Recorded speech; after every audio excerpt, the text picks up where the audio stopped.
Not sure how many CBD drops to take? You're not alone. And getting it right makes all the difference. CBD dosage isn't one size fits all. It depends on your body, your goals, and the strength of your oil. The golden rule: start low and go slow. Begin with a small dose, around 5 to 10 milligrams, and gradually increase until you feel the effects. Your ideal dose also depends on things like body weight and whether you want mild, moderate, or stronger relief.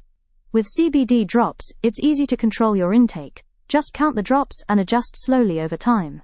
For better absorption, take CBD under your tongue, and even with food to boost effectiveness. And always stay within safe limits, and speak to a professional if you're unsure. Find your perfect dose, and let CBD work for you.